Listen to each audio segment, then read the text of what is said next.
आगे बढ़ेंगे, question number 6 देखिएगा, while organising co curricular activities the organisers must ensure, यानी जब आप को करिकुलर एक्टिविटीज यानी सह शैक्षिक एक्टिविटीज, चाहे वो ड्राइंग है, पेंटिंग है, स्पोर्ट्स है, सिंगिंग है, डिबेट्स हैं, कुछ भी, जो भी अगर आप, हाँ एनआरटी सीआरटी वीओडी में बहुत अच्छे से समझ आया, मजा आ गया, वेरी गुड, ठीक है मुसाफिर। तो ये एक बेसिक बात हो गई। सी ऑप्शन 86% लोग यहां कह रहे हैं कि को करिकुलर एक्टिविटीज ऑर्गेनाइज करते समय किस चीज का विशेष ध्यान रखा जाना चाहिए, ओनली गुड वंस पार्टिसिपेट। अब ऐसा थोड़ी को करिकुलर में जो बिल्कुल बेस्ट है, एकदम एथलेटिक है और वही बैडमिंटन में पार्टिसिपेट करेगा, ऐसा तो नहीं है। जिसका इंटरेस्ट होगा, जिसमें कम या ज्यादा जितना भी एप्टीट्यूड होगा वो भी कर सकता है, जरूरी थोड़ी वो पहले से ही गुड वन होगा और उसको पार्टिसिपेशन का अधिकार है, अदरवाइज तो नहीं है। ठीक, प्राइज फॉर एवरीबडी, ये अगेन कोई बहुत इंपॉर्टेंट क्राइटेरिया नहीं हुआ। Most children get motivated to participate, ये बात सही है। That participation is made mandatory, अब जबरदस्ती थोड़े ना है ना, वो एल्बर्ट आइंस्टाइन वाली बात है कि अगर आप एक मछली को उसके उड़ने की क्षमता से जज करने लग जाएंगे तो उसका पूरा जीवन खुद को बर्बाद कहने में निकल जाएगा कि मेरे अंदर नहीं है कोई क्षमता। क्यों? क्योंकि आप मछली को उड़ाने की कोशिश कर रहे हैं। तो ये वही बात हो गई, अगर किसी को मान लीजिए किसी एक पर्टिकुलर को करिकुलर एक्टिविटी में इंटरेस्ट नहीं है तो आप उसको मैंडेटरी बना देंगे। भाई आप ये तो कह सकते हैं कि कोई एक करिकुलर एक्टिविटी सबको अडॉप्ट करनी चाहिए, लेकिन ये नहीं कह सकते कि हर एक को करिकुलर एक्टिविटी में सभी के लिए मैंडेटरी है। डांस है तो सबके लिए मैंडेटरी है। भाई अगर मुझे इंटरेस्ट नहीं है कैसे मैंडेटरी है? मैं तो वहां पे बंदर ही बन जाऊंगी, फिर आंगन टेढ़ा लगेगा मुझे। ठीक, तो जो लोग हिंदी पढ़ रहे हैं उनको समझ में आया होगा, है ना, नाच ना जाने आंगन टेढ़ा। देखिए, तो अधिकतर बालक भाग लेने के लिए अभिप्रेरित हों, यानी ये जरूरी है कि ज्यादा से ज्यादा बच्चे किसी एक एक्टिविटी में पार्टिसिपेट करने के लिए क्या हो, मोटिवेटेड हो, स्वतः उनकी इच्छा हो, अभिप्रेरित हो।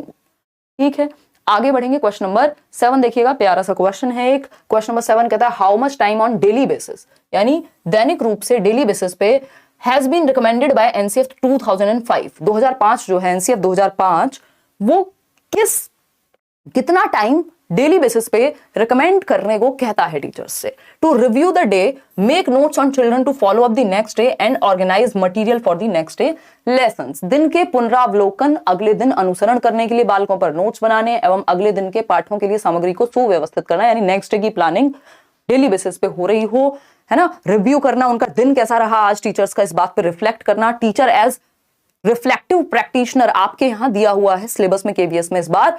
उसका मतलब क्या है कि आप एज अ टीचर रिफ्लेक्ट करते हैं, चिंतन मनन करते हैं क्लास लेकर के, क्लास लेने के बाद, क्लास लेने से पहले, अगली क्लास के लिए, क्या कि आपका दिन कैसा रहा, आपने कितना अच्छा किया, किन चीजों को आपने अप्लाई किया, कौन से एग्जांपल्स आपके अच्छे रहे, किनको आप बेहतर कर सकते थे या क्या इंप्रूवमेंट आ सकता था आगे के लिए। ये है टीचर एज रिफ्लेक्टिव प्रैक्टिशनर, जो रिफ्लेक्ट करे, जो समझे कि परिवर्तन की जरूरत कहां है और क्या अच्छा हुआ है, उसको रिपीट करने की जरूरत है। ठीक, तो डेली का जो टाइम है ये होना चाहिए 45 मिनट, जो कि आप लोग सही उत्तर दे रहे हैं। ठीक है, ये आपका एनसीएफ में क्लियरली मेंशन्ड है कि 45 मिनट का समय डेली बेसिस पे रिफ्लेक्शन के लिए होना चाहिए, या अगले दिन की प्लानिंग या उस दिन के रिव्यू के लिए होना चाहिए। क्लियर है बात? 45 मिनट्स, इतनी बात क्लियर है? कोई दिक्कत परेशानी, कोई समस्या नहीं है, निशा को भी नहीं है। क्वेश्चन नंबर 8 पर चलते हैं। क्या कहता है क्वेश्चन नंबर 8? क्वेश्चन नंबर 8 कहता है which of the following test. अच्छा, एक और चीज मुझे बोलते बोलते याद आ गई कि जो बैच मैंने आपको बताया था एडमिशंस रीओपन है, ये करियर लैब पे है, किसी वेबसाइट पे नहीं है, किसी टेलीग्राम चैनल पे नहीं है। नहीं तो आप लोगों का समय, पैसा और पूरा कोर्स भी आपको मिल नहीं पाता, उसमें फिर हर्ट होता है। मतलब ये पता नहीं कितने लोग इस बात को सच में मानेंगे, बट इसमें वो चीज़ फिर प्रॉब्लमेटिक बनती है। मतलब मुझे बुरा लगता है जब कोई मेल आता है, क्योंकि उस समय पे ना आपके लिए कुछ किया जा सकता है कि आपको रिफंड दिला दिया जाए। हमारे यहाँ तो कोशिश रहती है कि अगर कोई एक्स्ट्रा किसी ने डबल बैच भी ले लिया तो रिफंड करा दें, बट किसी और ने फ्रॉड कर दिया तो उसकी जिम्मेदारी हम कैसे ले पाएंगे, है ना। देखिएगा, तो क्वेश्चन नंबर 8 देखिएगा और समझिएगा क्या कहता है। सी ऑप्शन 49% लोग कह रहे हैं which of the following test should a teacher use to determine a student's ability to perform well in a particular field of study और एक्टिविटी। ये इसको लिखा ऐसे है इन्होंने कि नजर नहीं आ रहा कि एप्टीट्यूड टेस्ट की ही बात हो रही है इनडायरेक्टली। मैंने आंसर जो कल वाला क्वेश्चन था कल एक कराया था, तो मैंने उसमें एप्टीट्यूड और परफॉर्मेंस दोनों को सही मार्क किया है। इसका जो मुझे लगता है बोर्ड जो मानेगा वो एप्टीट्यूड मानेगा, क्योंकि ये बिल्कुल प्रिसाइजली एप्टीट्यूड की तरफ लेकर के जा रहा है। यहीं वो स्किल भी लिख देता, बात सेम हो जाती। किसी पर्टिकुलर फील्ड ऑफ स्टडी या एक्टिविटी में, जैसे ही एक्टिविटी वर्ड यूज कर लिया, दैट मींस किसी स्किल की या किसी एक फील्ड की बात हो रही है। तो किसी फील्ड में बच्चे में क्षमता है उस चीज को करने की या नहीं, वो एप्टीट्यूड कहलाता है। और ये परफॉर्मेंस भी क्यों सही है, क्योंकि परफॉर्मेंस टेस्ट के अंदर ही माना जाता है, चाहे वो अचीवमेंट टेस्ट हो चाहे वो एप्टीट्यूड टेस्ट हो, कहीं ना कहीं परफॉर्मेंस टेस्ट के ही अरीना में आता है। तो एक बात ये हुई, तो इसलिए ये दोनों ऑप्शन सही हैं, बट जो ज्यादा सटीक, जिससे 1 नंबर मिलने की संभावना ज्यादा है आपके पेपर में, क्योंकि हर एक पेपर का एक मूड मिजाज होता है, उस हिसाब से आप इसको एप्टीट्यूड मार्क करके आइएगा, ठीक है ना। होने को परफॉर्मेंस बिल्कुल हो सकता है। आगे बढ़ते हैं क्वेश्चन नंबर 9 पर। अच्छा, क्योंकि इसका एक और रीजन ये है कि आपका जो सिलेबस है उसमें इंटेलिजेंस टेस्ट के एक टाइप होता है, इंटेलिजेंस टेस्ट का, एक वर्बल, नॉन वर्बल, और ये आपका परफॉर्मेंस टेस्ट जो इलिटरेट और लिटरेट दोनों लोगों के लिए होता है। तो ये कई बार परफॉर्मेंस टेस्ट को उस इंटेलिजेंस टेस्ट से भी जोड़ सकते हैं। तो इस चक्कर में परफॉर्मेंस टेस्ट अगर हमने मार्क कर दिया तो प्रोबेबिलिटी है कि गलती हो जाए या नंबर ना मिले सही होने के बावजूद भी, ठीक है ना। अब इतना डीप में कोई डिस्कशन करेगा नहीं, बट ये जरूरी है पेडागोजी में। देखिए question number 8, which of the following test should a teacher use to determine a student's ability to perform well in a particular field of study और एक्टिविटी। ये तो हो चुका है, ये दोबारा से आ गया कि भाई, या हम आगे ही नहीं बढ़े थे, जीवन में आगे बढ़ना छोड़ दिया क्या हमने। चलिए क्वेश्चन नंबर 9, क्वेश्चन नंबर 9 क्या कहता है, क्वेश्चंस पे आगे बढ़ना छोड़ दिया, जीवन में तो रुक नहीं सकता कोई, ठीक। देखिएगा फटाफट से क्वेश्चन नंबर 9 पढ़िएगा और जवाब दीजिएगा। क्वेश्चन नंबर 9 पढ़िएगा, जवाब दीजिएगा। Self esteem of N individual is largely determined bye, यानी किसी व्यक्ति का आत्मसम्मान या सेल्फ एस्टीम जिसको हम कह रहे हैं वो अधिकांशतः किससे निर्धारित होगा, बताइएगा फटाफट से। Self esteem of an individual is largely determined by the perceptions and beliefs an individual has about himself। एक व्यक्ति के स्वयं के बारे में बोध है उन धारणाओं से, यानी एक व्यक्ति खुद के बारे में क्या सोचता है इस बात से निर्धारित होगा।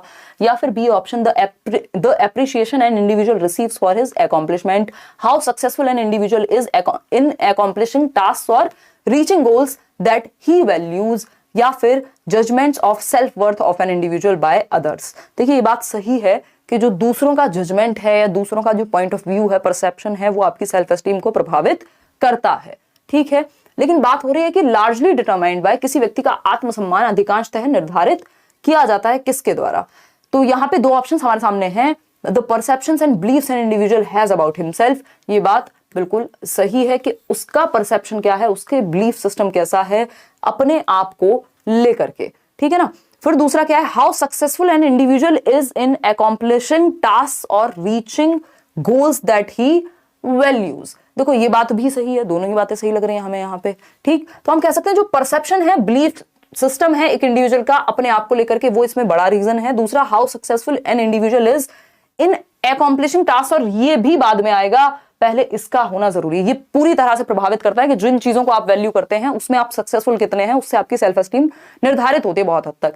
लेकिन क्या आप हमेशा सक्सेसफुल होते रहेंगे, इसमें परसेप्शन का खेल ज्यादा है। कई लोगों की सेल्फ एस्टीम ठीक ठाक स्थिति में होती है, जरूरी नहीं वो जीवन में बहुत तोप मार रहे हो, ठीक। तो उसका रीजन क्या है, the perceptions and beliefs, it's all about perception, है ना। आप कोई आपको देख करके घूर रहा है तो आप सोच सकते हैं हाँ हो सकता है यार मैं बहुत सुंदर हूं इसलिए देख रहा हूं, और दूसरा रीजन ये हो सकता है कि यार ये मेरे को तो उड़ाना ही चाहता है, ठीक। तो यहां पे बेटर ऑप्शन हमें ए नजर आ रहा है। चलिए आगे बढ़ते हैं नेक्स्ट क्वेश्चन पे। नेक्स्ट क्वेश्चन क्या है, क्वेश्चन नंबर है 10। क्वेश्चन नंबर क्या है 10, देखेंगे what kind of curriculum is followed. अब यहां हम करिकुलम को समझेंगे थोड़ा सा। What kind of curriculum is followed in learning centred approach to education, यानी शिक्षा के अधिगम आधारित उपागम में लर्निंग सेंटर्ड, लर्निंग को हमने सेंटर में रखा है, तो कौन से प्रकार का ये करिकुलम होगा जहां लर्निंग सेंटर में है, बच्चा सेंटर में है, बताइएगा, या अधिगम सेंटर में है, ठीक। तो पाठ्यचर्या करिकुलम हमें पता है। What kind of curriculum is followed in learning centred approach to education, फटाफट से बताएंगे। सी ऑप्शन 56% लोग कह रहे हैं, जो कि एकदम सही बात है कि हम ये नहीं कह सकते कि जो आपका इसको वर्तुलाकार कह लीजिए, स्पाइरल करिकुलम कह लीजिए, लर्निंग सेंटर्ड होता है। बेसिक कॉन्सेप्ट्स को भी जोड़ जोड़ करके सिखाया जाता है। किसने दिया है ये, ब्रूनर ने दिया है ना। और ब्रूनर कौन है, हम कह रहे हैं कॉग्निटिविस्ट है, कॉग्निटिव कंस्ट्रक्टिविस्ट भी कह सकते हैं, ठीक।